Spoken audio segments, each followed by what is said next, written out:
bio here, you'll see a lot of his interests are in astrophysics, but he's also had a very extensive influence in the science-religion discussion, especially in the Arab world over these past few years, which has been highly influential and continues to be extremely influential in generating this more academically informed discussion between science and faith in that part of the world and beyond.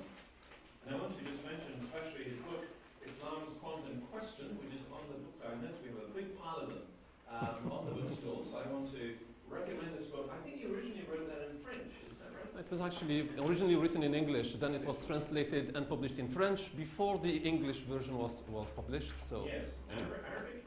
Arabic coming up next year. Coming soon. I mean, also Nidhal is at least trilingual, probably more, I can't remember. Only three. But this is a great book about the reconciliation between science and faith in the Muslim context, and I really thoroughly recommend it to you if you're interested, particularly in that particular discussion. So today, Nidhal's going to speak to us. Lessons from the golden age of Islam and science. Thanks very much.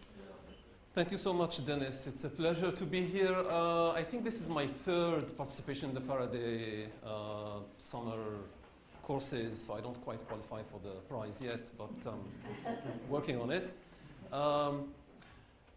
There are quite a few resonances, points of relation with the talk that Peter Harrison gave earlier. And there are a couple of differences, a couple of points of departure, which I think will be interesting in generating some discussion a little bit later. One of the main differences is that unfortunately you're going to have to listen to me twice today because I, like him, point of relation, will have to fly back tomorrow, unfortunately. This is one of the few times where I cannot stay. Last time I stayed the whole week, but this time I'm only here until tomorrow midday. The other similarity and difference with the talk that Peter just gave is in the first talk of this morning, I am also looking at the relation between science and religion and which influenced which and how, but in a different context and in a different period compared to what Peter did. So that's the similarity, large similarity. The difference is I'm talking about an experience or a period that ended up in decline and even disappearance, essentially. And so I'll be spending maybe the first 10, 15 minutes explaining how science went up during the Islamic civilization, how it peaked, what it did, and then how it declined, and hopefully try to say why it declined, although there's quite a bit of discussion and debate and no agreement on why it declined. But I think in that alone is a significant, important lesson to see how science can take off and progress and then maybe decline. This is not the case, of course, in the West in modern times today. What Peter was talking about, Peter is talking about a situation where science peaks and is still peaking, and we don't know what China will do. China, I think, is catching up very quickly. I think the number of papers coming out of China now is second or third in the world, and possibly within a few decades it'll be the largest contributor to science in the whole world. And we don't know if that will be similar to the situation that took place in the 17th century, 16th, 17th century, when Europe just passed by the Islamic civilization and went so fast with different methodologies and different ways that the other one was just left behind and just essentially crumbled. So maybe that will happen also between the West and China, or maybe it will not. We will see. In any case, there's quite a few ideas here that you would find as I was sitting there and listening to Peter, and he would say something, I would say, that's in my talk too. And then he would say something, I would say, that's in my talk too. I didn't connect with him, I assure you. And then he would say something, I say, I'm not too sure about that. I think I'm going to have to say something different a little bit later, and let's see how we can come to agreement maybe toward the end. Here's the outline. The main idea of this talk is, as the title says, try to pick out lessons from that long period and what happened, and not only what happened historically, but what happened in terms of the relation between science, religion, Islam in that situation, and philosophy, and try to see if that can help us for today. And I think there are quite a few things that we can learn from that on today. Before we get to that, as to what was that proper relation or what happened exactly during that period, how science was understood, how religion played a role, positive or negative, and again, it is a complicated issue. It's never straightforward. But I will have to at least give you some crash course on what happened during that time, because there's quite a bit that is not known and misunderstood about science in that period of time, in the stereotypical wrong picture that Peter criticized. It's the Greeks put it together, put the science together on sort of rational, philosophical, geometric grounds. Then there were the Dark Ages, then Europe came along, and then we ended up with modern science. And of course, there's a lot of stuff that is wrong with that picture and a lot of stuff that is missing. So we'll have to go back and sort all of that out. Try to see what were the factors that influenced the development of science. Why did it grow? And there will be some cultural factors. There will be some legitimation issues. Quite a bit of it will come from religion, actually, just like Peter explained, for the Western tradition. I will be most interested in looking at the philosophy of science and religion for the Muslim thinkers and scientists of that period. How did they perceive that relation? Then try to show you different ways that people see the relation between science, philosophy, and theology in that so-called golden age. And again, there will be different viewpoints. Contemporary thinkers of today who think that there was actually quite a bit of independence and separation between these fields, and some others who say, no, it was quite integrated, and some who actually say, one of the reasons why science didn't actually take off and become modern science in the Islamic world is because it wasn't fully integrated with the philosophy and the theology. And then maybe toward the end, in a few slides, try to summarize the lessons that one can draw from all that. Let's begin with the cultural, religious incentives, the legitimation, so to speak. We always begin with the Quran in the Islamic tradition. This is sort of the book par excellence. And everything is related to it. As some Western writers even said, if you want to convince Muslims of anything, you need to show them that your idea, whatever you're trying to say, is at least compatible with the Quran, if not taken or derived from the Quran. So if you read some writers, in particular the Nobel Prize winner, the Pakistani Nobel Prize winner, Muhammad Abdus Salam, of whom I'll be speaking a little bit more this afternoon, is famous to have emphasized that in the Quran you will find something like 750 verses, about 1/8 of the Quran, that speaks about nature and the discovery and understanding, contemplation of nature, etc. 1/8, 750 verses, compared to less than 200 verses that talk about injunctions about life. Thou shalt do and thou shalt not do, what people have to be fulfilling, etc. So there's a lot more emphasis on nature and science, so to speak, or knowledge at least, than on what people must do and must not do. And these are just a few, maybe 3-4 verses, some of which are actually sort of reverberations from the Bible itself. I'm sure you will find almost verbatim statements like this of contemplation, signs in the creation of the heavens and the earth, etc. Signs for people of knowledge, that if you contemplate the world, if you look at it, etc., you will see the glory of God, you will see the majesty of it all, its wonder, its awe, etc.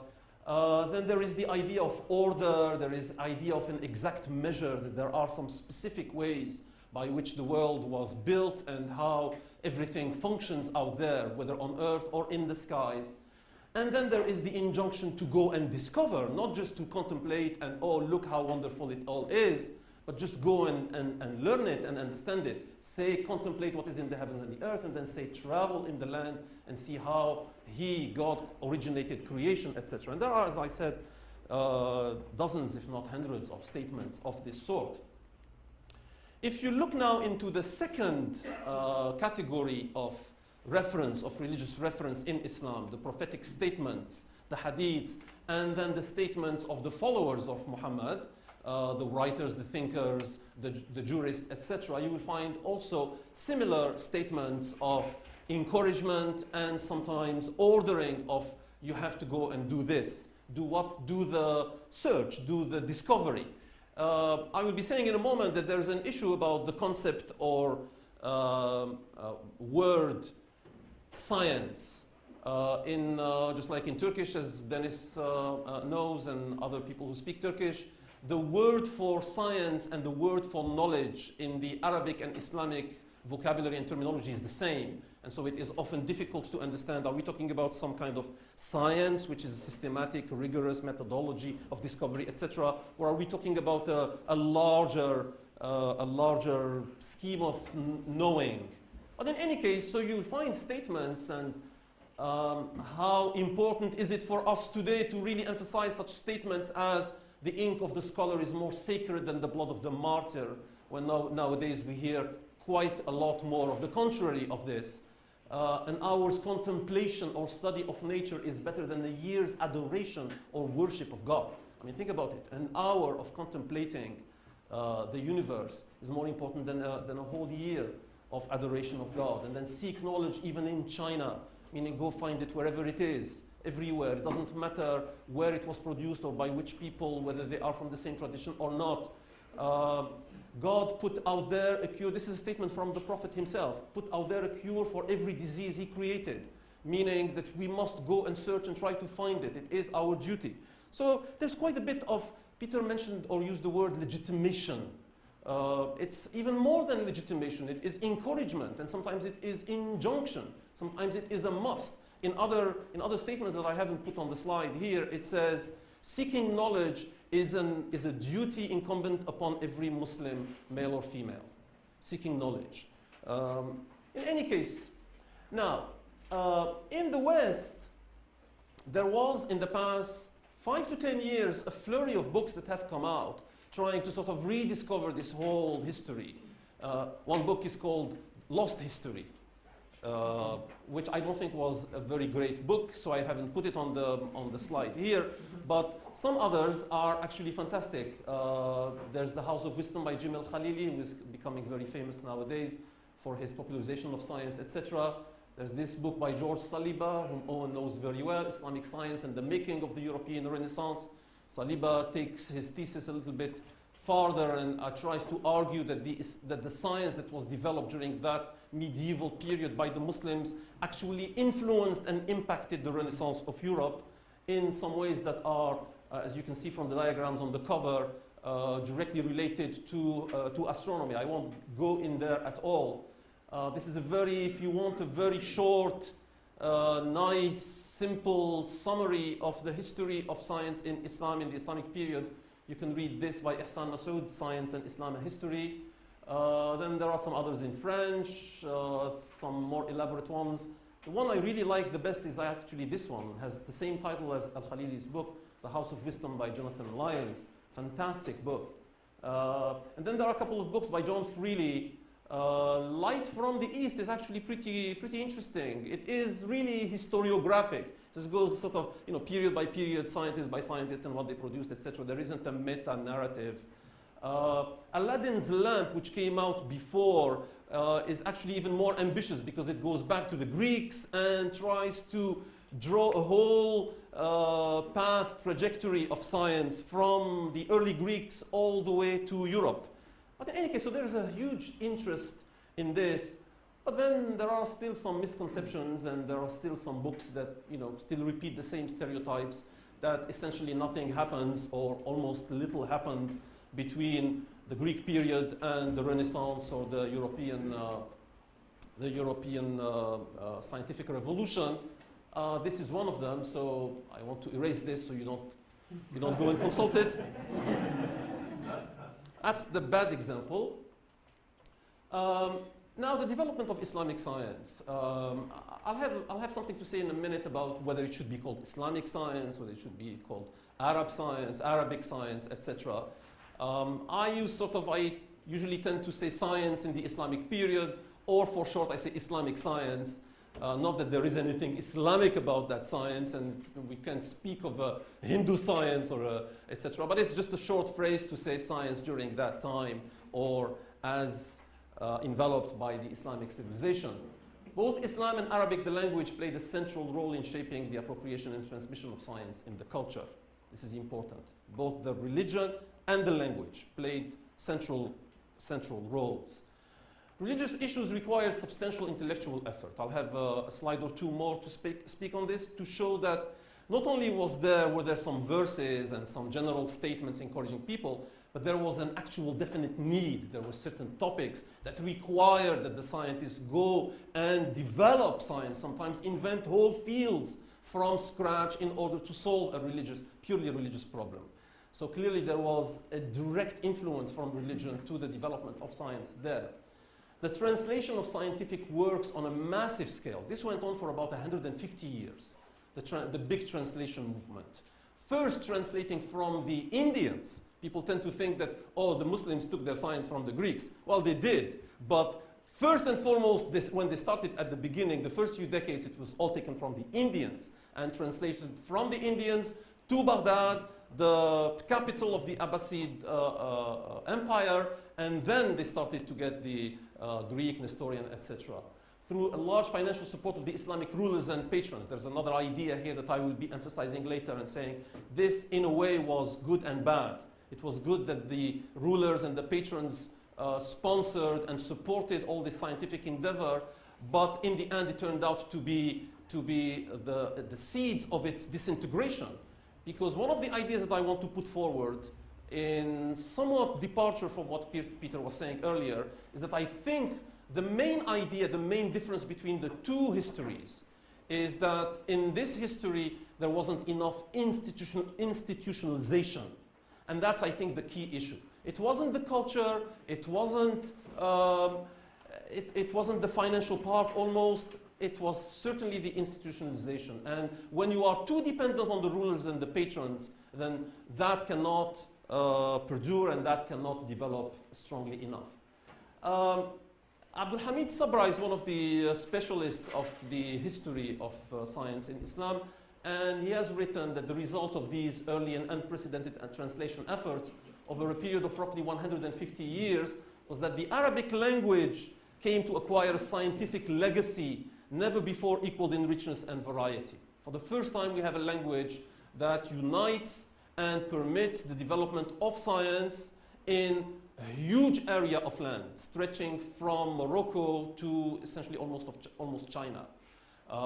So that language was the idea that there was a common language and that this common language allowed for the development of new vocabulary, new names, new concepts, etc., was another key factor in the development of this science. This is another important lesson that we learn in the process of reviewing this history.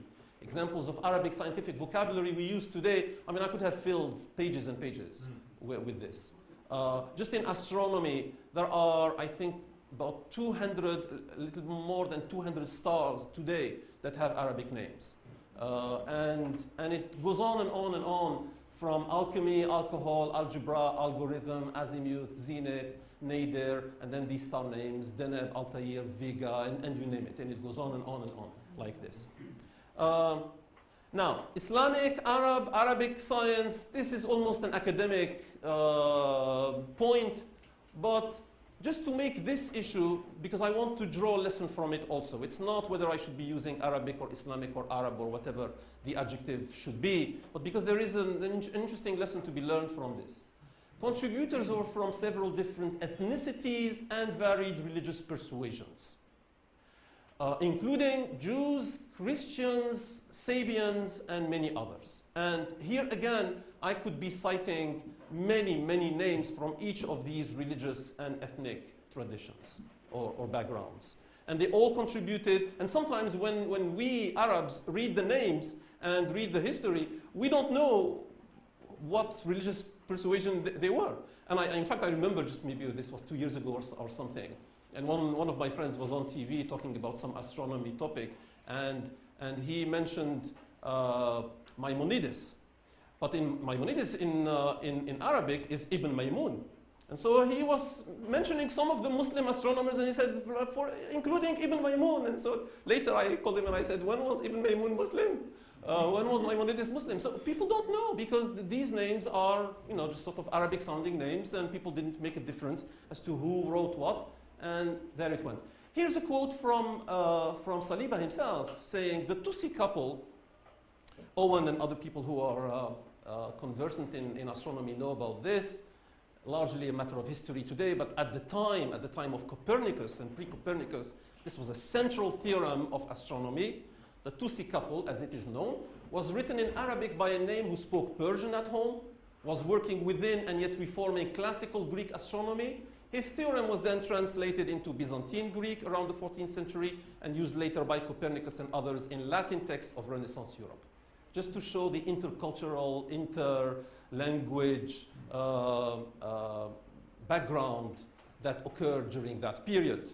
What name, this is sort of Saliba's conclusion, what name could one possibly dream up for that kind of science, and whose science was it anyway? So what are we going to call this? Arabic science, Greek science, Arab-Greek science, Islamic science, medieval science? What kind of science was it? Doesn't matter.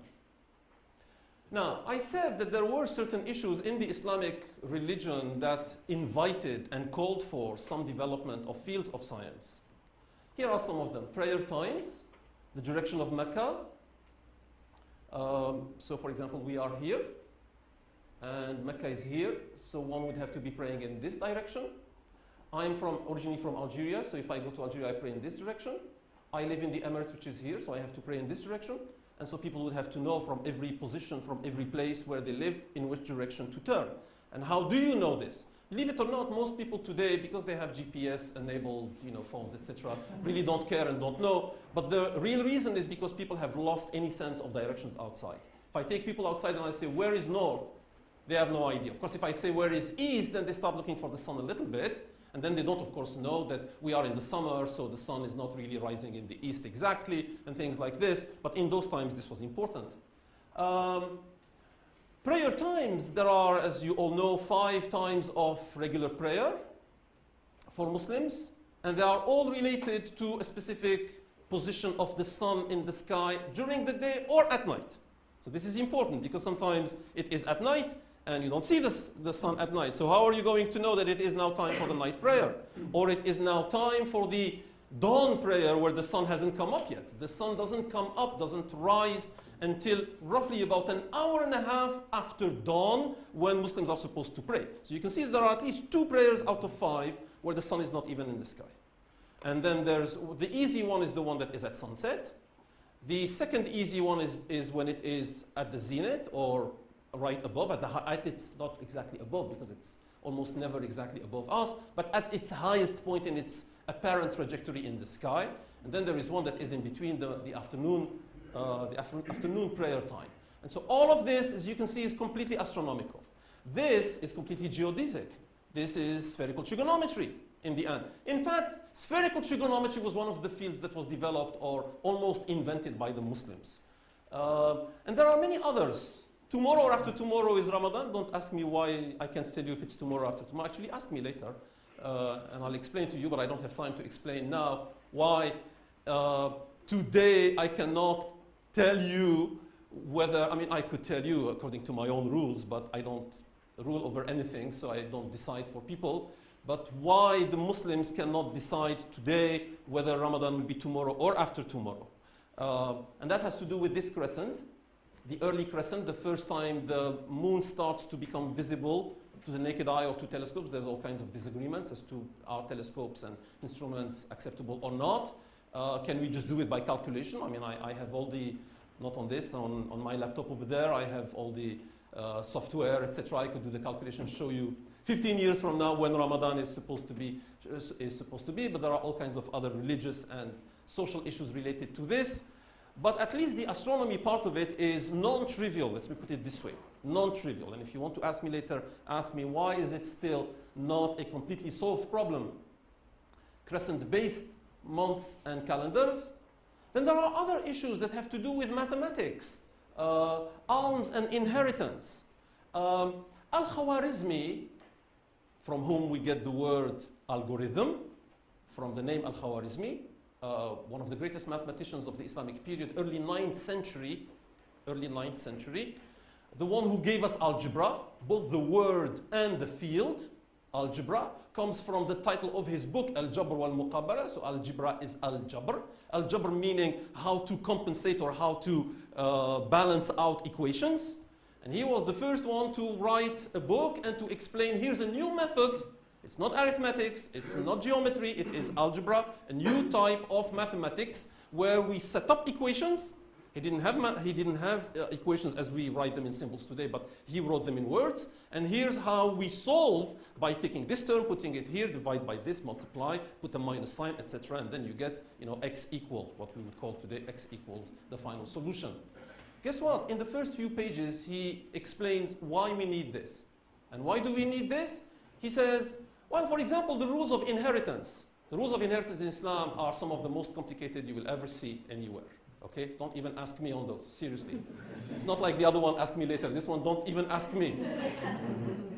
And he says, suppose a lady dies. This is the story, the explanation, the first few pages of Al-Khwarizmi's book. And he says, suppose she leaves a husband behind, 2 sons, 1 daughter, and she has a mother or something. How do you divide all this? Well, you have to remember that this is 1/4 of this, and this one is 1/6, but this one is double this, etc. And then, but she has some debt that needs to be subtracted from the original son that she had, and then you set it up like this, and then you solve, and here's how you find how each one is going to get. So for him, it is not only, but it is a simple and clear way of solving inheritance problems. And then there are other issues like this, architecture, and so on.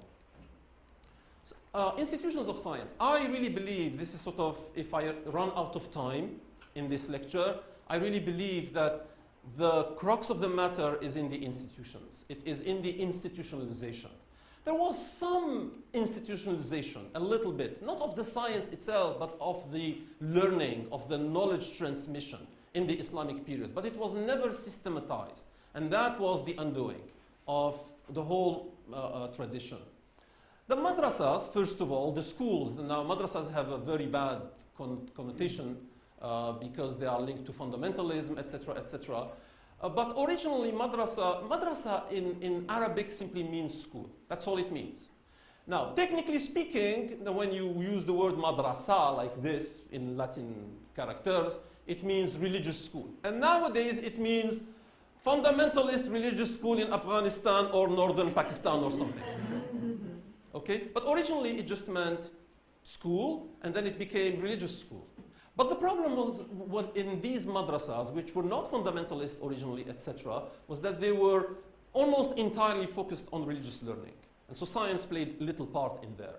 There was not much teaching of science, etc., even though, as I said, the jurists, the people who were trained in those schools had to have at least a minimal understanding of the astronomy of prayer times and the mathematics of distributing inheritance and things like this. Then the universities. I think this was sort of one of the greatest contributions and one of the greatest institutions in those times. Some of the oldest universities of the whole entire world date back to those times. Even way before Cambridge, or Oxford, or Paris, or Bologna, or Montpellier, or any of those, way before, including the Nizamiya in Iraq, Al-Azhar, which is famous nowadays in Egypt, in Cairo, and many others. Somebody yesterday was talking about Fez, etc. There's a famous Arawiyin mosque and university that went on over there for centuries and centuries. The problem with universities, and again, there are books on this. There are books and real scholarship discussing all these issues. They are by no means simple or trivial. But the main problem with universities is that they never became independent, this is one. And number 2, they never settled on a curriculum. They never had something systematized. Again, here's what you need to learn. Every student comes in, here's the testing, the exams, you pass the exams, you get a diploma, etc., what we today call a university. This is what happened in Europe later. And this is why Europe later took off, because it institutionalized and systematized everything, whereas in those times it was like, okay, every university has a different way of doing it, every professor has a different way of doing it, etc., etc. But there were these universities and they were very important. there are these houses of wisdom. It's not by coincidence that several of the books that I showed you earlier were titled The House of Wisdom. The most famous one is the one in Baghdad, but there were other houses of wisdom in Cairo and elsewhere. What were these houses of wisdom? They were centers of translation, they were big libraries, they were centers of research, they were centers of scholarship. So a ruler would want to have, in addition to having a court, with musicians, etc., a ruler will want to have his house of wisdom. Okay, so let me create a house of wisdom here, have a number of scholars, write books, debate things, and then we can have discussions of things. So that's also useful in the production of knowledge, but it's, again, not systematized. This is Al-Azhar in Cairo today. And then going on, then another big contribution was the observatories, the astronomical observatories, some of the most fantastic ones. This is essentially one of the reasons why I sent to the organizers of this school the article that I published a few weeks back in Nature about astronomy in the Arab world yesterday and today. And it does have several paragraphs on the old observatories, how important they were, how they were developed, what they contributed, etc., etc. And these were important because in many ways, they were sort of centers of research. They were centers of astronomy research. One of them had a library of 400,000 books, just to give you an idea. And many of them were, admitting dozens, if not hundreds of students who were studying mathematics and astronomy, etc., and then they would be graduating and going on to elsewhere and so on. So in a way, but the problem is, again, they were tied to specific rulers of specific empires, and then they would crumble, disappear. Some of them would not last more than 2-3 years. And some of them would last 30 years. Some of them would last 10 years. And that, of course, cannot continue a big tradition. Very first one in Baghdad and Damascus were the first two ones in 827, 830. So this is extremely early on, very, very early on. And then, as I said, few survived intact when rulers changed. That was the main problem. But just to give you some ideas, Maraha, which is nowadays in northwestern Iran, this is how it looks now. This is how it must have looked then. This is a drawing of how it must have looked then. This is how it looks today. As you can see, essentially a relic of its past. Then the Samarkand Observatory in Uzbekistan in the 15th century. So you can see the span of time and the span of geography that these observatories were located in. This goes on to Ali Qushji. Qushji is one of the later astronomers who wrote, since neither observation nor mathematics proves the contrary, the rotation of the Earth must remain a possibility. So this is at the time when people were not convinced that the Earth was not at the center. There were certain astronomers who were debating. They never really put forward the idea of heliocentrism, etc., but they were debating whether the Earth should be rotating or not. In fact, Biruni, whom I'll be mentioning a little bit later, Biruni, 10th, 11th century, had full knowledge of the Indian, had spent years, I don't know how long, many, many years in India, and wrote one of the big histories of India, the history of India, I think it's called. And related that, you know what, the Indians, some of the Indian astronomers believe that the sun is at the center, not the Earth. And then he said, well, actually, for all intents and purposes, for all observational consequences, it wouldn't make much of a difference. And so from our standpoint, we cannot tell. He didn't say that that's stupid, ridiculous. He said, we really cannot tell.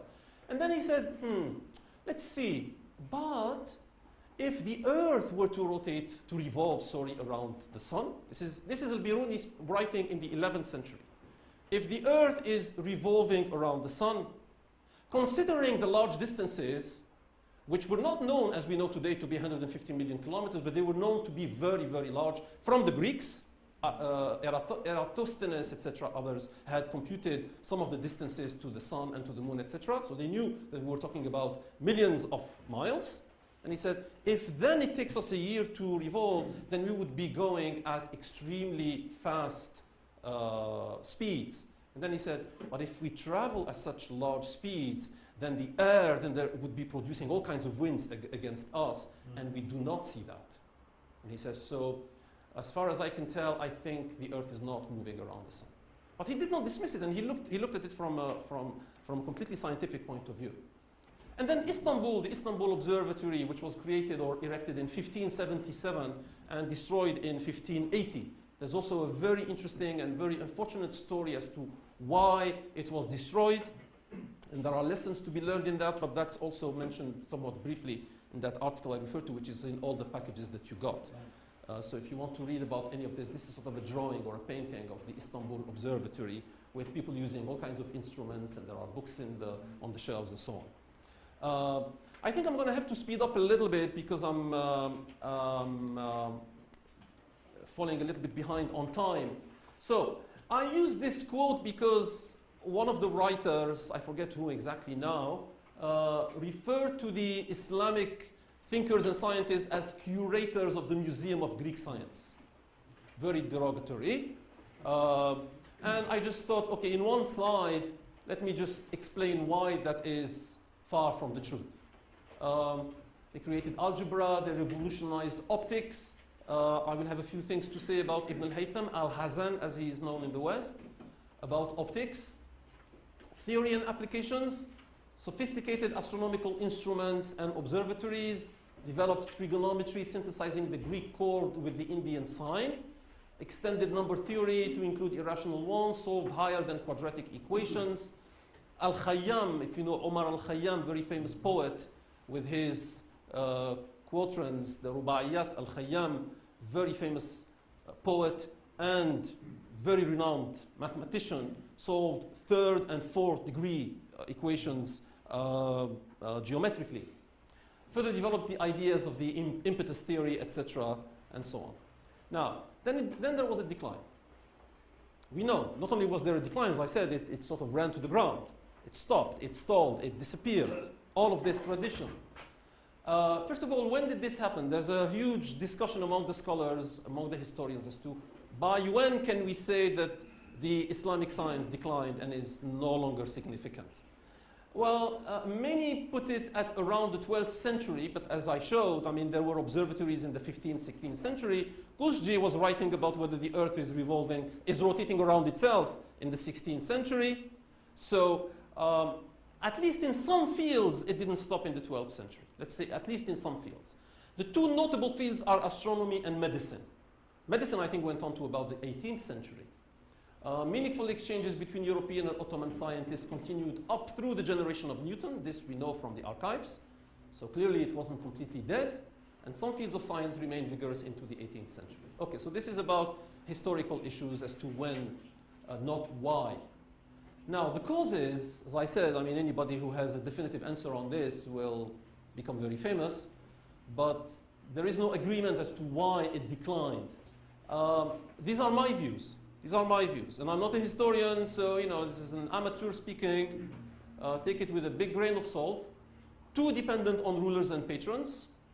The institutional isolation. First of all, they were too spread out in time and space. I mean, even in the observatories that I mentioned, I mean, if you just put them on a map, you can imagine, that they were very far away, one from the other. So there was difficult and slow communication. I mean, there was no internet at that time. There were no journals to publish in. There was no peer review system. There were no royal societies and things like this. So I really stress this institutional issue. Political and social instability, but then again, I mean, we live also in political and social instability times even today, as the events in Egypt and Syria remind us every day. Intellectual fragmentation or integration. Now, there are two diametrically opposed views on this. I mean, there's a variety, but it goes to complete disagreement. Was knowledge and science in Islam integrated into a whole worldview, or was it fragmented, everyone doing things different in complete disconnection from philosophy, theology, etc.? So some people say, well, it was too fragmented, and some say it was too integrated, too strongly tied to philosophy, and not strongly tied to philosophy, and that's why it did not take off and become what we call modern science today. And then there was the rise of Europe. So even if you're moving along slowly, suppose, You're not declining, you're still moving along slowly. And then there goes, this fast car passing by you with, completely different technology, etc. Then you're going to be left in the dust. And Europe just took off with the emergence of universities, again, the invention of the printing press, which allowed communication and dissemination of knowledge, etc. The age of discovery, the Americas, and so on. Prosperity, more money coming in, and more support, etc., etc. I want to show you some ideas of the philosophy of science and philosophy of science and religion that occurred in those times. So, just quickly, there's some issues on some ideas from the Mu'tazilas. The Mu'tazilas are the rational theologians of Islam. The Biruni Avicenna correspondence, I'll mention this in a moment. There's the philosophy of science according to Averroes, or his views on science. Ibn al-Haytham al-Hazan, who is sort of the pioneer of optics, and I'll explain that in a minute. The person I regard as the first modern scientist qualifies as modern scientist, and I'll explain also why I think he qualifies as a modern scientist. And then Biruni was modern, but was also strongly Islamic. So that's sort of a bit of a fuzzy thing. How can he be modern and strongly religious at the same time? Well, again, I'm trying to sort of find ways to relate what we are dealing with today, or what we are struggling with today, with what happened in the past. Here's a simple idea from the Mu'tazila. Are the rational theologians of Islam. Disappeared or were driven out of the culture, so to speak, in the middle or toward the end of the 9th century. They still exist in thought, they still exist in books, etc., but they were removed from dominance. But they were extremely influential and extremely powerful intellectually. And so this is just one idea from how they saw science as deriving from theology. Here's how it goes. God is infinitely just. He must be. Otherwise, if he's unjust, then this is a cruel world. So God is just. This is one of their first principles. The Mu'tazilas had very simple principles. One is God is one. There's no debate over this. And two, God is infinitely just. This is their second principle. And you would be amazed how many things they derive out of this principle, including this. So they say, if God is infinitely just, then there must be free will. Why? Because if he's going to judge me and judge me justly, I must be absolutely responsible for my actions. If I'm not absolutely responsible for my actions, how can he judge me justly? Can't. So I must be infinitely responsible, must be infinitely free. There must be free will. And if there must be free will, there better be causality. So when I decide to do something and I act on it, then it happens. Not, well, I wanted to do something, but nature didn't let me. Or I wanted to throw this softly to Dennis, but it hit him in the head. So it wasn't my fault. Or I just wanted to pass a knife to him, but I ended up cutting him. Because the world functions in a crazy way. So it can't be. There must be causality. And so you can see how, and then they start building sort of details on what kind of causality. There are several forms: direct, by association, probabilistic, functional. They have all of this. These are theologians speaking. These are not scientists. These were not mathematicians, they were not astronomers, but they were developing a philosophy of science from theology, if you want. Divine creation. So God created the world. God created the world according to certain relations or laws and with inherent capacities in objects. This is opposite or in contradistinction from the now dominant school of theology of Islam, which is similar to what Peter was explaining earlier, meaning that God, in the 17th century that is, that God recreates the world at every fraction of a second, so that in every point, at every recreation, then it seems to us as if this particle is going in a straight line, or this moon is going around like this, etc. But in reality, God is recreating everything at every fraction of a second with just a slight change. This is what is dominant. This is known as the Ash'ari school of theology today in Islam. This is very different from it. This says, no. God created laws, and with every object, every particle, everything out there, created some inherent capacities, what we would call today the parameters or the characteristics. Mass, I don't know, electric charge, etc., etc. And the laws and these capacities or parameters or characteristics make it so that the world functions in such a way with order and regularity. This is theology, believe it or not. Okay? And then phenomena are probabilistic. Why? Why are phenomena probabilistic, not completely deterministic? We still have this debate today, especially after quantum mechanics. Why, according to the Mu'tazili theologians, is the world probabilistic? They say because there is free will, because there is human agency, because we have the capacity to decide to do something, and so you can never be sure that something is going to drop directly or something is going to move this way or that way, because humans can intervene in the middle and change things. Now, there's all kinds of philosophical issues on this. I'm not saying this is all, straightforward, absolutely cut and clean, but just to show you some development of some philosophy of science. And then in the end, nature is atomic, believe it or not. I mean, they didn't use the word, I think they used the word atom. What we call dharra in Arabic today is what they used in those times, because they had no idea that an atom for them was what we regard as an atom, with a nucleus and electrons and so on. But for them, atom, which is actually a Greek word, atom meaning something that is indivisible, they decided with Democritus and some of the Greeks that the world, if you cut it down, comes down to certain indivisible entities, and therefore there must be some space in between these particles because you can't divide them. So this is one and there's one, and they concluded that there must be some jumps in nature. Even in time, they developed this tufra, meaning jump in Arabic theory, where events actually sort of bump like this. This is the kind of philosophy of science that was developed in those times. This is Ibn Sina, Avicenna. This is Biruni, two of the greatest thinkers of those times.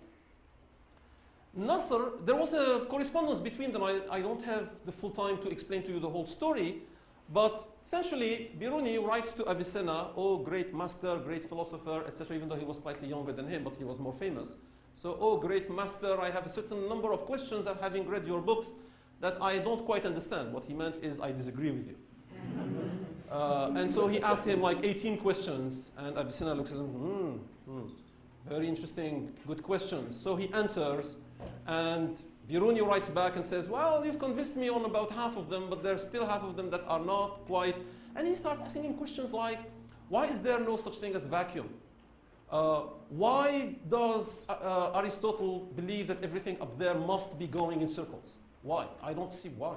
Doesn't have to be. Could be spiral, could be different. Why does it have to be circular? Why does water freeze when the temperature goes low and then the ice goes up? Says, why, contrary to most other liquids, why does it do that? So many of those questions were philosophical and many of those questions were actually scientific, physics. Sayyid Hussein Nasr, whom I'll be mentioning in some detail this afternoon, wrote about this correspondence, which went on for a few years, saying the significance of the questions involved marks one of the highlights of Islamic intellectual history, and in fact medieval natural philosophy and science in general. So this is one of the biggest philosophers of Islam today, writing about that correspondence, saying this is one of the highlights of all of medieval history. Biruni rejects the necessity of circular motion of heavenly objects, defends atomic worldview, considers it possible to have worlds of different nature. It doesn't have to be this way, it could be different. Biruni adopted induction as the valid approach for science 2-3 centuries before Roger Bacon. Ibn Sina remained a deductionist. And in fact, in the end, after the correspondence, Biruni writes to Ibn Sina and says, I think I understand our disagreement now. Essentially, it's because you're a philosopher and I'm a scientist. I mean, he didn't put it so simply, but essentially that was the idea. He says, because you think that things can be derived from first principles deductively, and I think that these matters have to be settled by doing induction, meaning you go and observe the world, come up with certain generalizations, try to come out with certain laws and things like that.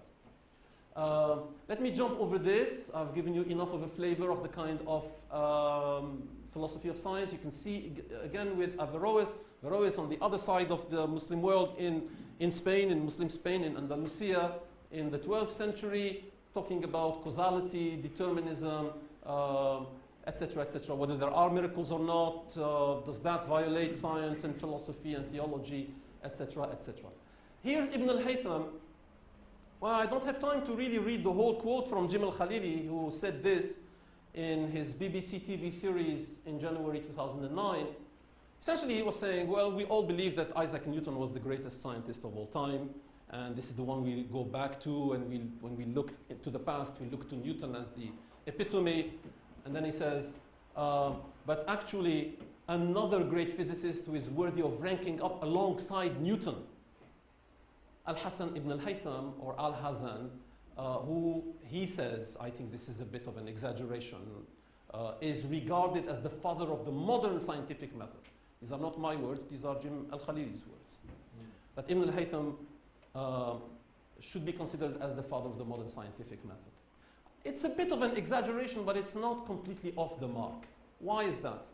Ibn al-Haytham was a real scientist. He was a physicist. He really developed optics. He really put optics on a firm scientific grounding. He got rid of the idea of, what's it called, extromission or something, and that the rays come out of the eyes, etc. And that essentially the reason why we see and how we see is because rays of light come into our eyes in straight lines after having followed certain paths. He's the one who actually figured out the idea of refraction. When light goes from one medium to another, from air to water, or from air to glass, or something like that, then it gets deflected or changes direction a little bit. And he didn't come out with the law, the mathematical law that we teach to all students nowadays, Snell's law. The French call it Descartes' law, by the way. Just to show you that the history of science is very interesting. Everybody claims it. Some of the Arabs claim it was Ibn al-Haytham's law, but Ibn al-Haytham didn't write it as a mathematical law, but he did explain quantitatively how the rays get deflected. But instead of calculating the angle of refraction from the angle of incidence, as we call it in physics, he calculated the deflection. But it's not because he developed some optics, it's because his methodology was thoroughly naturalistic. This is why I call him modern. Did not invoke divine agency. He never said, oh, that's because God did it this way, or this is God acting here, or God planned it that way. He never said that. He says, it's because there is this principle at work. It's because this law forbids that this phenomenon occur this way or that way, etc., etc. He built an experimental methodology well before Bacon. Well before Bacon. Experimental methodology. And if you go back and retrace the whole story, there are many, many documentaries and books on Ibn al-Haytham nowadays. And you will find all kinds of experiments that he set up, trying to figure out the rainbow and trying to figure out the reflection and refraction and so on and so forth. And most importantly, he sought to determine laws for the phenomena. He said that it's not just explaining some phenomena, it is figuring out the law by which this class of phenomena proceeds. Now, why do I say Biruni was modern and Islamic? Because he was very rigorous in his methodology.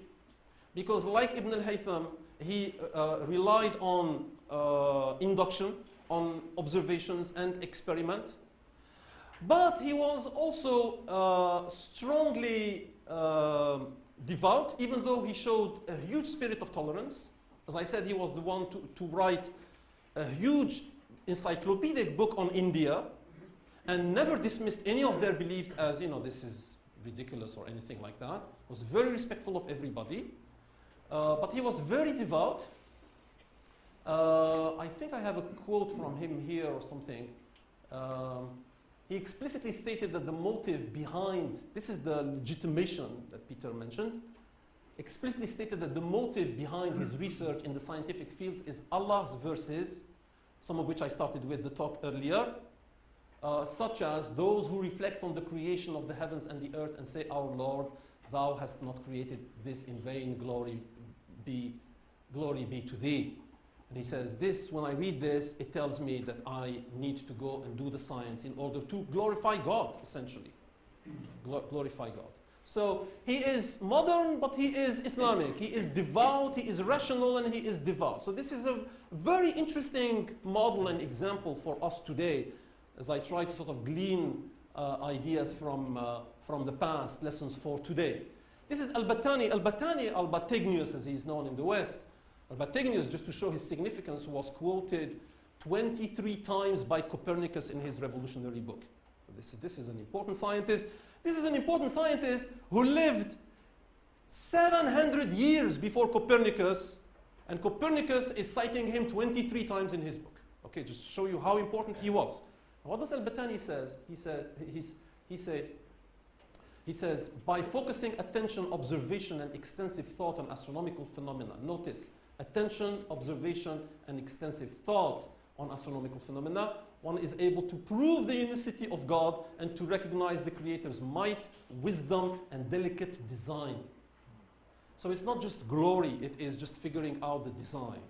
It is not just by going to the holy book, it is by doing observation, systematic thought.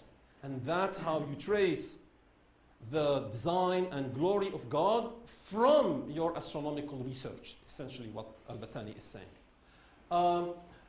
I think I'm running about, I think maybe I have 5 minutes or so. I'm going to skip this. I wanted to show you some ideas about evolution, just to show you that in those days, in those glorious days, which really deserve to be called golden for all these reasons, you would be amazed how many of the Muslim scholars believed and defended evolution, biological evolution, and even human evolution, including Al-Jahiz.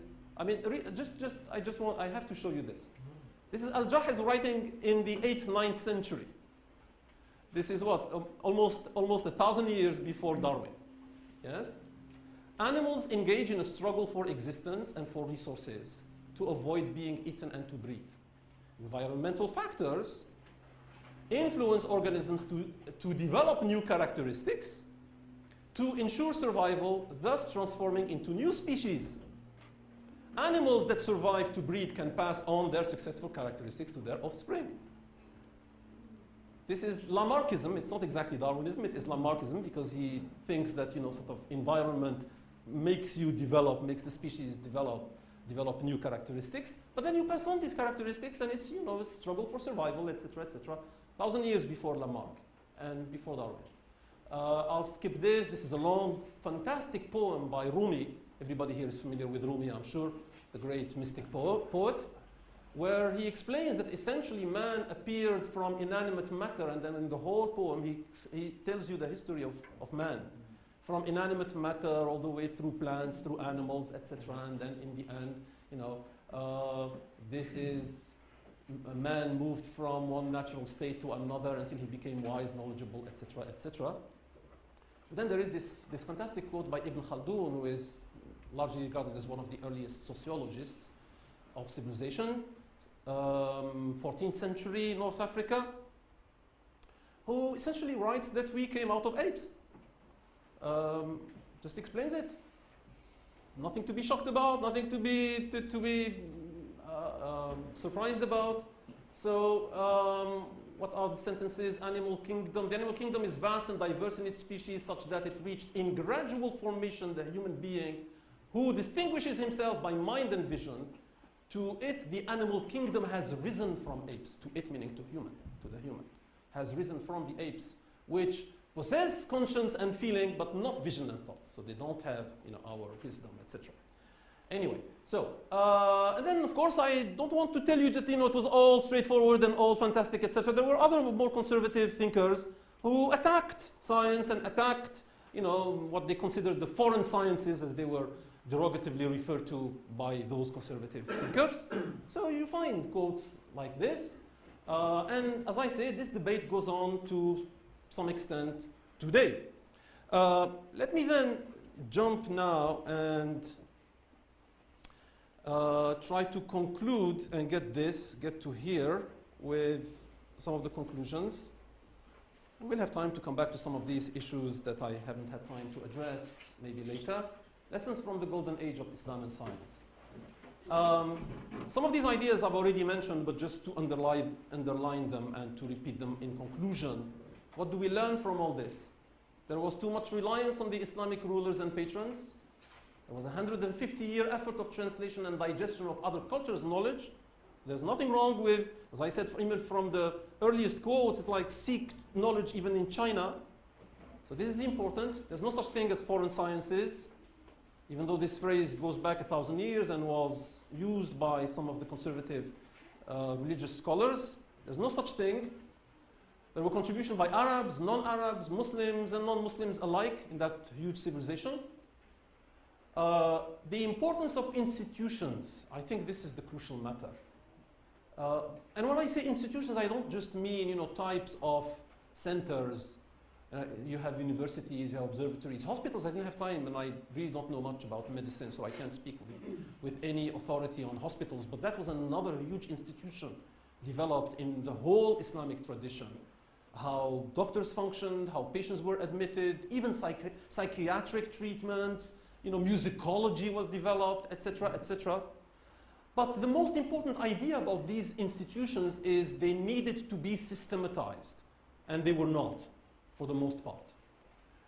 There were novel philosophies of science, sometimes derived from theologies, as I showed some examples. Open-mindedness to ideas, as I showed you very briefly about the idea of biological and human evolution.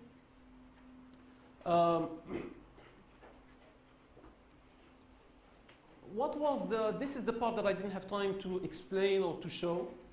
What was the relationship between science, philosophy, and theology? Were they independent? There are some scholars today who insist that they were independent and must be independent, that science should not be related, and in fact, in those times, was not related or connected to philosophy, much less to theology. There are some others who said no, they were actually related and there was some complementarity between the two, and there were definite dialogues. There are some others who say no, they were actually not only connected, one was subservient to the other. It's interesting that sometimes you find some thinkers who say science was subservient to theology or to philosophy, and some others who say it was the reverse, that religion was giving way or relying on what science was saying, particularly on the astronomy issues, etc. Because, for example, some people will show definite examples of holy book exegesis. So there are some commentators who take verses, and as I said, there are hundreds of verses that speak about natural phenomena, etc. And it just suddenly turns into a book of astronomy. It's like, okay, science tells us, astronomy tells us, and that's what we need to learn, that's what we need to know, and that's how to understand these holy verses. So the text, the holy text, was made subservient to what the astronomy at the time was saying. So it goes both ways. Institutional bases were and remain crucial. The decline, in my view, can largely be attributed to the gradual disappearance of universities, observatories, and such institutions. And another idea is that there was a chasm between the elite and society at large. This is an idea that was mentioned by Peter indirectly when he said science in the West was taken from the margins to the center. In a way, I agree with that, and in a way, I don't quite agree. I'm not sure we can really say, especially speaking as a scientist, that science today really is at the center of society. Would be delighted if that were the case. I'm not sure it is the case. I mean, by looking at surveys of science literacy or illiteracy and how much, what people now call evidence-based policies, of which there is too little of. So science is not really that central. But the institutions of science have been erected in such a way that science can now function independent of the rest of society and independent of the rulers. For example, we have peer review, we have journals, we have independent universities, we have research centers, we have funding agencies. Very important. So you don't rely on, okay, the budget now has decreased or increased this year, and NASA is going to get a little bit more money or less money. I mean, it depends to some extent on that today, but there are many funding agencies and many foundations, etc., that fund that kind of science. So in that sense, yes, science is now sort of disseminated and interspread into the fabric of society, in a way. But in another way, there is still quite a bit of a chasm, even today, between the scientific elite and the rest of society, and including the policy makers. But that was certainly the case in those times. And economic factors also were important to some extent. So I'll stop here and thank you, and sorry if I took a bit more time.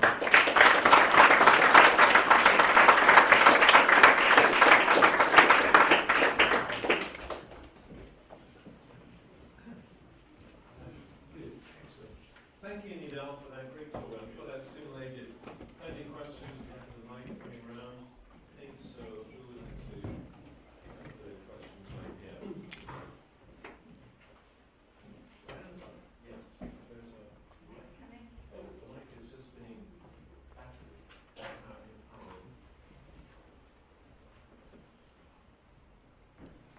That was fascinating, Nidhal. Thank you. Very much. You know greatly more about the history of Islamic science than I do, and institutions. But from the point of view of someone who studies Western intellectual history, in the West we like to think of the university as being invented in the West. And when we say that, what we mean is the university as a guild of scholars who have independence. Mhm. And who then go on and define their disciplines. And that's what we mean by the notion of university in the Western Sure. sense. And so I hear you saying that nothing quite like that Mhm. existed in an Islamic context. Correct. I heard you correctly. Yes, correct. And I would agree with that. If that is the definition of university, and it should be the definition, I believe, then in that sense, yes, it was an invention of the West. I just meant that maybe we should be calling those pre-universities or something, or houses of learning, of higher learning, higher education centers or something, I don't know. Where there are specialists, there are scholars, people flock to them from everywhere, they come and learn, and then once the scholar is satisfied that, okay, the student has learned enough, then I sign a paper saying, okay, you are now an expert at, I don't know, medicine or something. And off you go.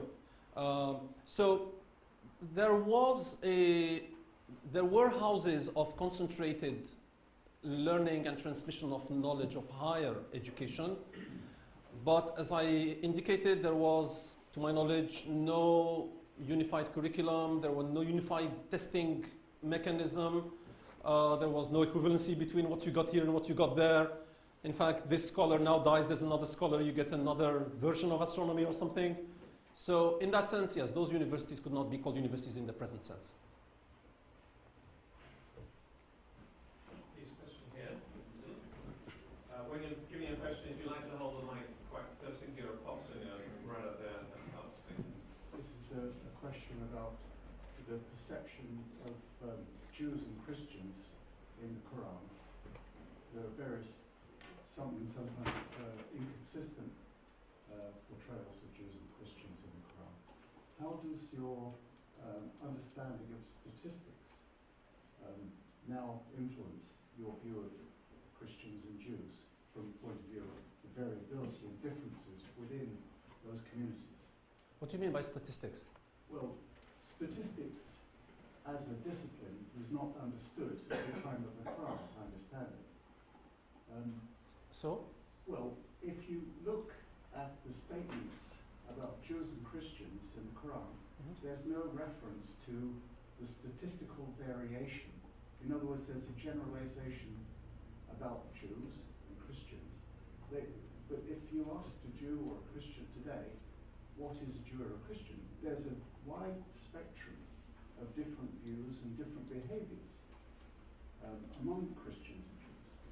So I'm just wondering if a modern scientist in Islam would see Jews and Christians differently because of their understanding of statistics. I'm still not clear on how statistics would influence this, but let me give this a shot.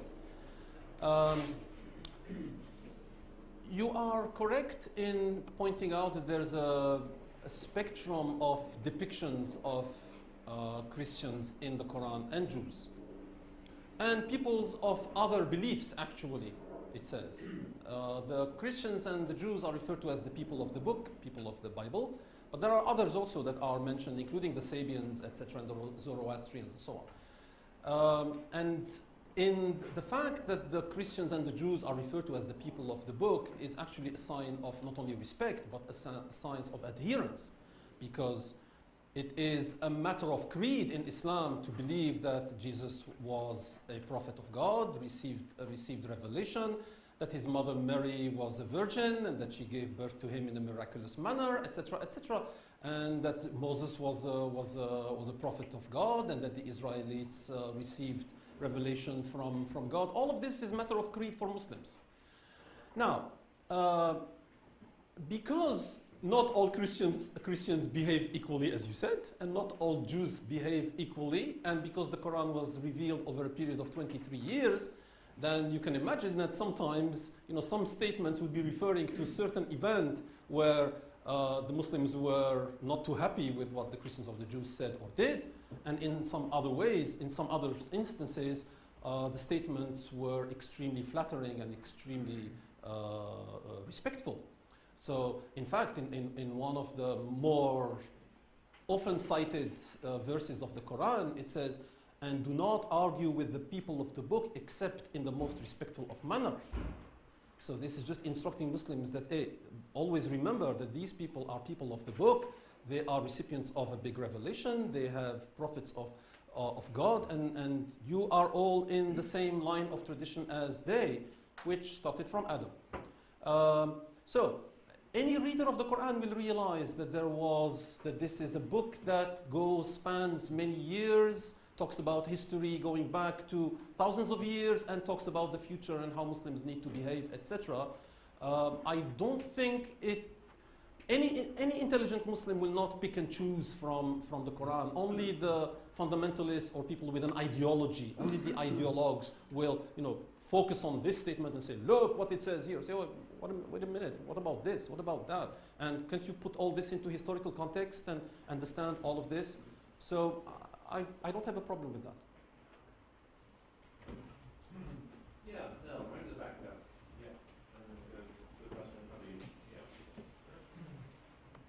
Yeah. Most interesting talk, thank you. I was just wondering about the statements you put up about evolution, because I know it's a problem currently in a lot of the Islamic world. There's discussion, much as there is in Christian fundamentalist circles, about religion versus evolution, creationism versus evolution, etc. And I was wondering whether, as far as I understand it, there's no equivalent of the fall theology in Islam. Equivalent to what? The fall, the idea fall, of yes, Eden. the fall. Yeah. So, given that, Yeah. why is it that perhaps it would seem that human evolution would be easier to accept, given that there's no common theology? So I wondered if you could comment on that. This is when I become happy that I have actually 2 talks today. So I can sort of defer. I have statistics and I have some items on that question, but let me just answer this briefly. What you argued is what people like me argue. Like, what is the problem, guys? I mean, we don't have a problem. We're the ones who shouldn't be having a problem. Why are you taking all this from the American creationists? Sorry, American friends. And honestly, I mean, I would say a large part of the creationist literature in the Arab Muslim world is taken from the American creationist literature. And it's just translated the same arguments, exactly, and same items, same ideas. And we know that there has been some communication between the two, what's it called, that institute, not the Discovery Institute, anyway. So there's some communication between all of those. Essentially, there is this obsession that Adam, as I indicated in my answer a moment ago, Adam was a prophet. And so every time I talk about evolution to people in my part of the world, you know what the question is? What about Adam? Who is Adam? I say, well, Adam is the first, then I struggle to find the word, human being, species, tribe, level of development of, primate, something. The first, whatever, to have developed a spiritual conscience. And they say, so there's no specific guy called Adam that God sort of selected and said, you will be the first human being from whom everybody will come forth, and you will have direct connection to me. I say, well, it was gradual, and it wasn't like, okay, this one guy who got parachuted from heaven. It's, there was a line of development and evolution, and then at some point somebody sort of almost naturally woke up to the idea that there is another dimension to my existence called the spiritual dimension, and there must be, and I feel in fact, and if I focus enough I can establish contact with God, and that's Adam, and then that's what he taught to others, and that's how it emerged later. And this idea that Adam emerged from a long evolutionary process, and that this idea of spirit and spirituality and revelation and connection to God also emerged, not was parachuted from above in a top-down process, is the difficulty with Muslims, for Muslims. But there is no fall, I agree with you. There shouldn't be a major problem. Of course, there is the issue of soul. What do you make of the soul? The soul, the spirit, to me, is again something that emerged, not dualist, something that was infused in us, added, and so we are different from the apes and everybody else. It's something that grows and comes out and becomes human soul. So you could have a pre-soul, if you like, and then you have a soul. So I don't have a problem with the soul emerging or spirit emerging. And I think this is more a reasonable conception of things. But that, this requires some mental gymnastics and some theological gymnastics, which I can understand is not so easy to perform for Muslims and others. And that's where the difficulty is. Muslims, by and large, don't have a problem with what they call microevolution, biological evolution. One species into another, who cares? Like, tell me about humans and Adam. Everything else, I don't mind. Can I just, for a point of clarification, so one of the bits of, there is a stream of Islamic theology which, I picked up on trains in Turkey and things, just get you a proper academic comment, but I think in this concept, Adam, there is a kind of fall, but it's Adam was created pure and spotless and so on, and sort of fell out of heaven in some way. So could you tell us a bit about this? Yes. It's not just in Turkish trains, but maybe is it more respectable than that, or is it, what is it? Well, the story in the Quran is that Adam erred. Adam was told not to eat from the tree. Obviously, to me, this is metaphorical. Because, I can't imagine trees in paradise somewhere in another universe. Tree, for me, means ground, means oxygen, means CO2, etc. So anyway, but many people take all of this literally. So Adam and Eve were told not to eat from the tree of eternity. Now, what does that mean? It means God told them that, look, you are humans and you are fallible, and there's good and bad in you, and you have to try to remain human, not to become devils, and not to try to become angels or divine. This is what it means. And Adam was seduced by Satan. And when Adam was seduced, he was seduced on the grounds that, hey, you don't want to become eternal? You don't want to become divine? And so he was tempted by this idea. Now, what he did exactly is very fuzzy.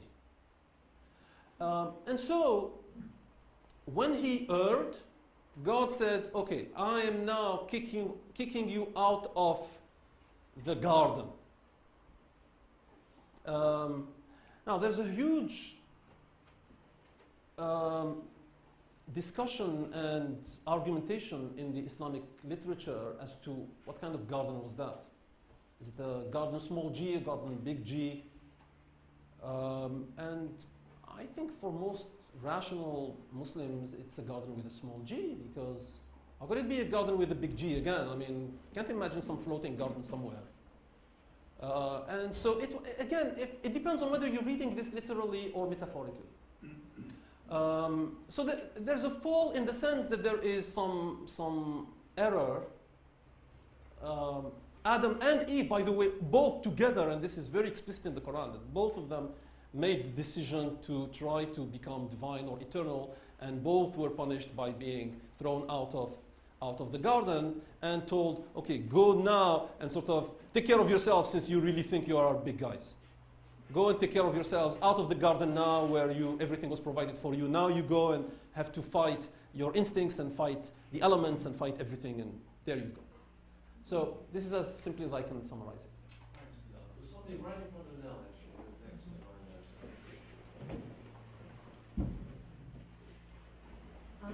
there. I was noting that some of the observatories and places that you were showing pictures of were in places like Samarkand and Uzbekistan, and I'm wondering what role the almost complete destruction of Central Asia by the Mongols might have played in the decline of science in that part of the world. Interesting, very interesting point, because that's another cause that many of the historians mention, that, you know, this Mongol, if I recall, where, as the books relate, the rivers, books that were thrown into the rivers, the destruction of all the libraries, the destruction of the Baghdad observatory, etc. Observatory in northwest Iran was built a couple of years after the destruction of Baghdad by the Mongols themselves.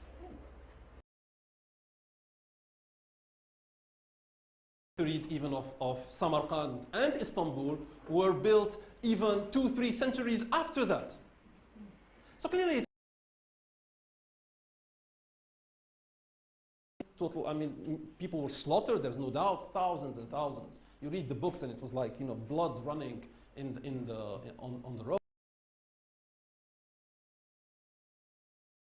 Have an upheaval, as I referred earlier, in Egypt today or everywhere. I mean, it is a big break. So the external causes played some role, but I don't think they were instrumental in really describing.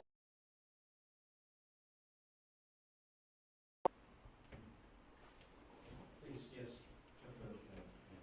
What is happening in the Muslim recover that history that you're relating to us? This afternoon's talk. Good, thank you. Yes, thank you.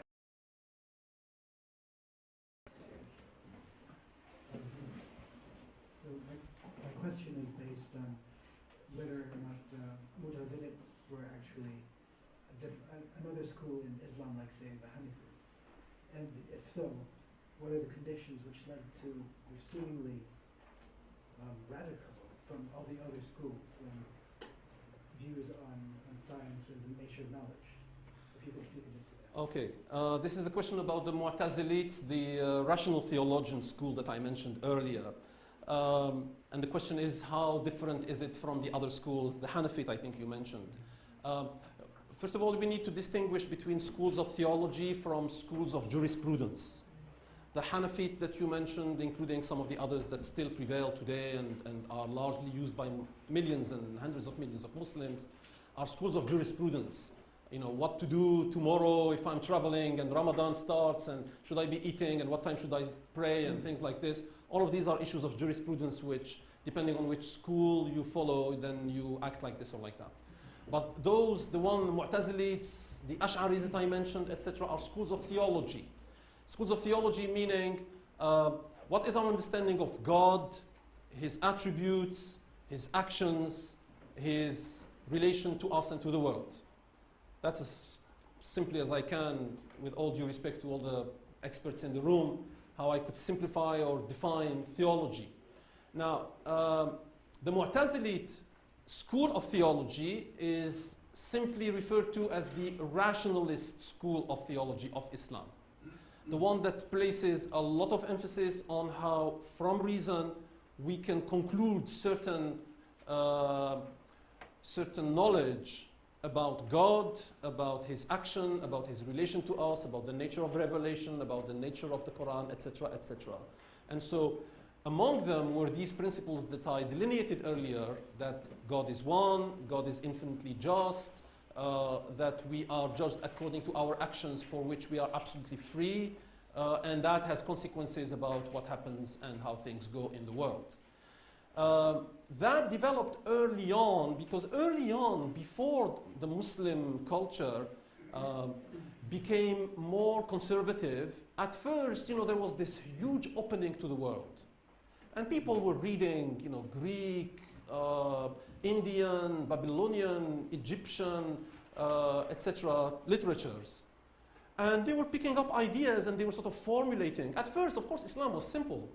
It was like, okay, you pray, you fast, you believe in God and His Prophet, and that's it.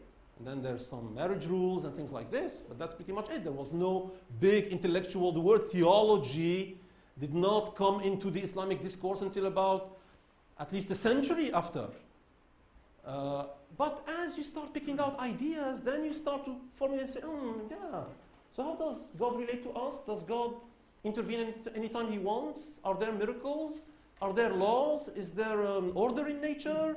How do I act if God is in control? And so all these actions lead to the development of a school of theology. The Mu'tazilite was one of the first and one of the strongest ones. But then there was a strong reaction, which was socio-political, which led to their eradication, more or less, and they lost track.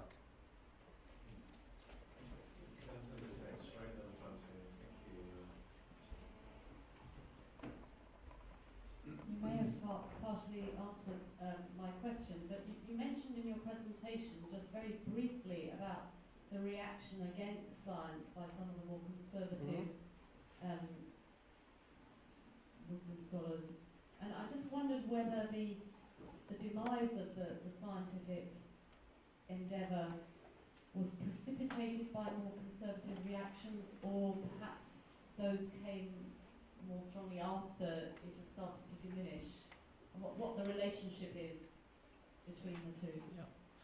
And that too is another cause that is often cited for the decline of Islamic science. People often point to these conservative thinkers, Al-Ghazali very famously, Ibn Taymiyyah that I flashed a quote from earlier. First of all, why did these conservative scholars react like that? Because they felt, I think, that things were being taken too far, or slipping out of the dogmas. And they reacted saying, wait a minute, we can't make Greek philosophy the arbiter here, essentially. They're saying, no, wait a minute, you've forgotten that our prime reference is the Quran, it's not Aristotle or Plato. What are you guys saying? And so they started to try to separate metaphysics from philosophy or natural philosophy from religion and theology. But then they saw that this distinction is not so easy to make, because then you start talking about astronomy. And astronomy is what we today call cosmology. Where is Earth and how many worlds are there? What is our place in it? How does it function, etc., which seems like benign science, but it has implications, clearly, and people start to extrapolate from that knowledge. And so these conservative scholars started to say, oh, wait. We can only take the science that is safe, that is absolutely needed, can be implemented into our religious needs, like prayer times and things like this. But anything that starts to smell of metaphysics and starts to import some stuff that is not in proper relation with our holy references, then that needs to be rejected. And so there was sort of this closing down of, okay, let's bunker down and be careful not to take too much, because that can be a slippery slope. But all of that, by the way, Al-Ghazali, who is sort of the famous big guy, because he wrote The Incoherence of Philosophers, famous book, The Incoherence of Philosophers, where, to simplify, he destroyed philosophy and said, okay, no more, I'll show you everything that's wrong with philosophy. And in fact, he condemned the philosophers who subscribed to those ideas to eternal hell. He said, okay, because you have erred on this, and these are cardinal errors, then you have no chance of ever making it to heaven. And so people, of course, reacted like, oh, wait a minute, I can't follow Avicenna, I cannot follow Al-Kindi, I cannot follow Al-Farabi, etc., some of the greatest philosophers of those times. And that was just about the beginning of the 11th century. But a century later came Averroes, and Averroes wrote The Incoherence of the Incoherence. Famous book. The Incoherence of the Incoherence, meaning the incoherence of Al-Ghazali's book.